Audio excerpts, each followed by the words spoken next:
Audible's romance collection has something to satisfy every side of you. When it comes to what kind of romance you're into, you don't have to choose just one. Fancy a dalliance with a duke, or maybe a steamy billionaire. You could find a book boyfriend in the city and another one tearing it up on the hockey field. And if nothing on this earth satisfies, you can always find love in another realm. Discover modern rom-coms from authors like Lily Chu and Ali Hazelwood, the latest romantasy series from Sarah J. Maas and Rebecca Yarros, plus Regency favorites like Bridgerton and Outlander. And of course, all the really steamy stuff. Your first great love story is free when you sign up for a free 30-day trial at audible.com/Wondery. That's audible.com/Wondery.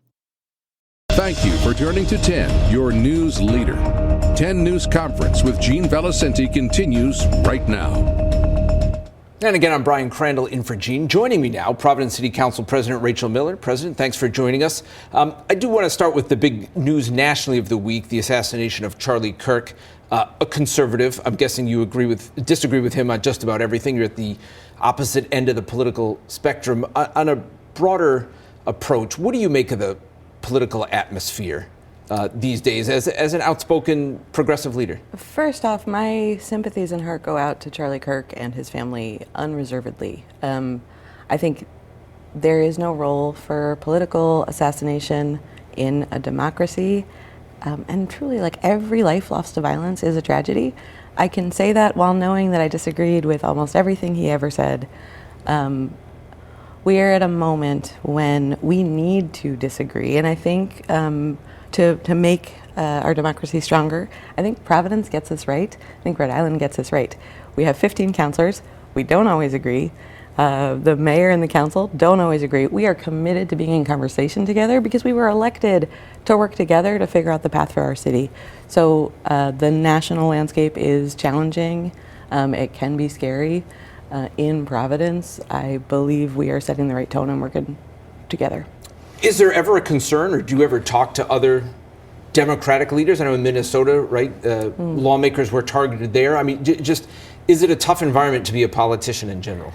I think that's always the case. I think being a public figure puts, you put yourself literally out there.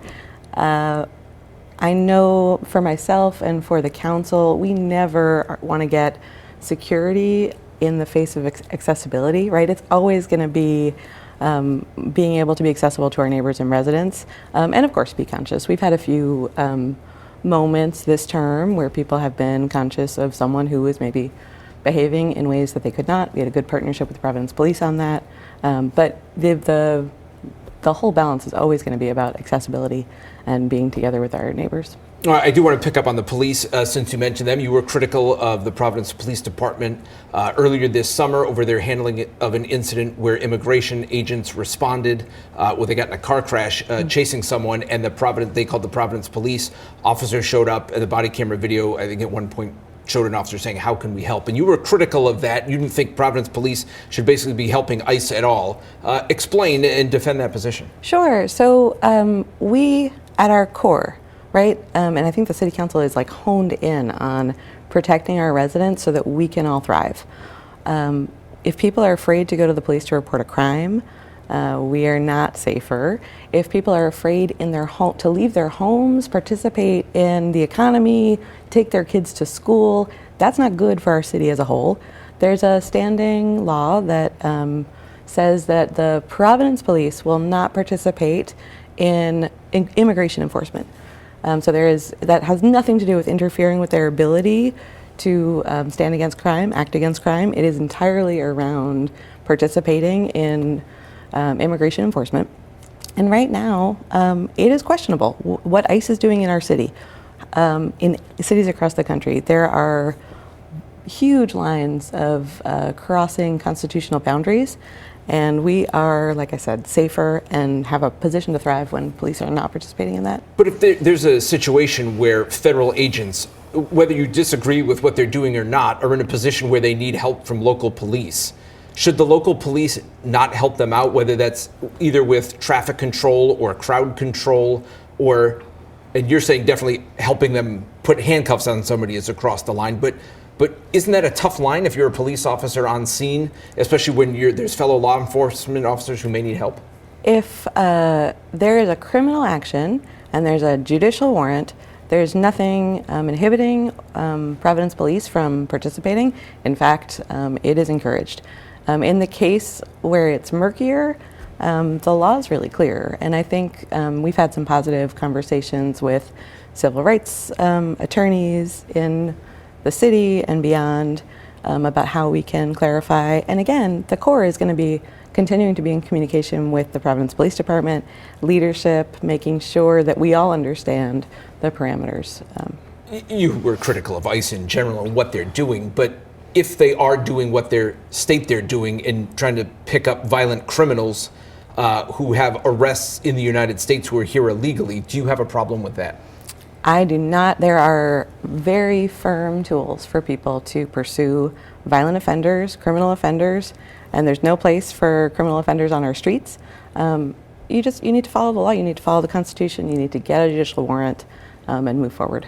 There was another incident, not with immigration, but with the police department around the 4th of July, where there was a house party that officers responded to. I think you believe you were critical of how they handled that incident as well. The police chief, Oscar Perez, initially defended his officers' actions. The body camera video again showed it getting out of control, some punches and officers taking some people to the ground. Initially, the police chief defended the officers' actions, but then more recently, last month, they dropped the charges against the people at the party and disciplined some of the officers. What do you think about how the police handled that and turning things around? That's how things should go, right? The chief saw the evidence, did the due diligence that they needed to do in the department, and came to a conclusion. I was happy to see that happen. I think that's how we build public trust. And that's not to say, right, like crime is decreasing lower than previous years on violent crime, lower than previous years on property crime. That's due in large part to the leadership of the force and the men and women on the force. So I think that there's sometimes a point of confusion between saying, oh, this one incident is bad versus saying the Providence Police have my support. I do not ever want that to be the confusion. Overall, how do you think the police are doing? Give them a grade. I'm not in the position of giving grades, but like I said, I work with the police regularly in my neighborhood and across the city. Crime is down, the chief is responsive, the leaders are responsive. How would you determine an overall theme, your leadership of the council? I think some people think it's kind of an activist council. What do you think of that term, and what do you want your leadership in this council to do? Maybe it's not traditional or what we've seen from the Providence City Council or other city councils in the past. It is absolutely not necessarily what we've seen in the past. I think there's two big themes. One, not just me, but every single council member is responsive. We have been committed throughout the course of this term in making sure that the residents of Providence get a seat at the table in decisions about them. More so, I mean, last year, city councilors held 95 community meetings. That's not even including all of the work we did around the comprehensive plan. And residents feel that. They feel it when they come to public hearings. They feel it when they come to public meetings. We change decisions. We make decisions with them. One of your big issues, and a big issue in general, is housing. Where are you on rent control? That's something you've talked about before. Do you think the city should have rent control? Is that something you want to happen? I think that rent has risen astronomically high in the city of Providence. I think that rent stabilization is one leg on a stool, right, where the other one is production of housing, and the third is preservation of low-income and affordable units. That's how we get there. Right now it costs over $2,000 to rent a two-bedroom apartment in Providence. You would need to be earning more than, I think, $82,000 a year to have that be 30% of your costs. The median income in Rhode Island and Providence is 66. So it's not going to regulate itself.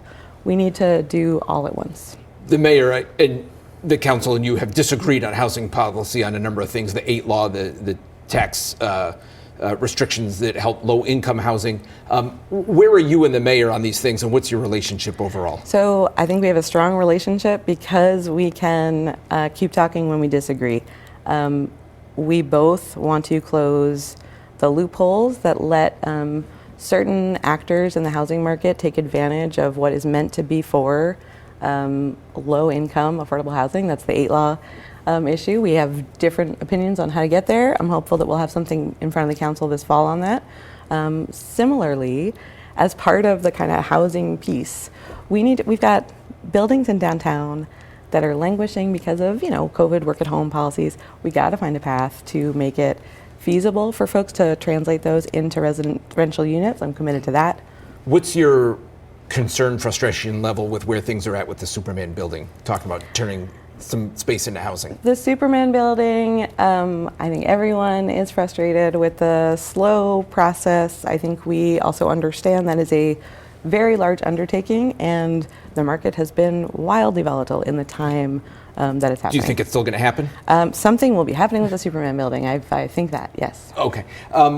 I did want to talk about taxes as well. Obviously, this year, the mayor proposed and the council increased the tax levy in large part because the city has to pay more for the schools. What do you tell the residents who have to pony up more money now because of that? Was this a bitter pill to swallow? Did you think there was any other way to go? So I think it was incredibly challenging. I think the big issue in front of every resident is the rising cost of everything, right? Housing. This was a hard year because we had two things happen at once. We are required by state law to do a reevaluation, and then, as you mentioned, we had a legal obligation to make up for decades of underfunding our school in 1 year. The council, I do not begrudge our Providence Public Schools a single dollar of that money. And just finishing up here very quickly, obviously part of that is the debate over returning control to the city.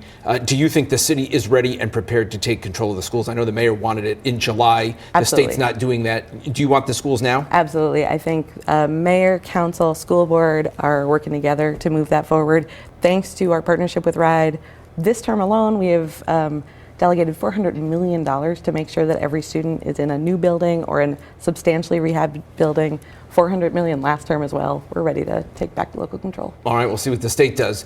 Providence City Council President Rachel Miller, thanks for joining us here on 10 News Conference.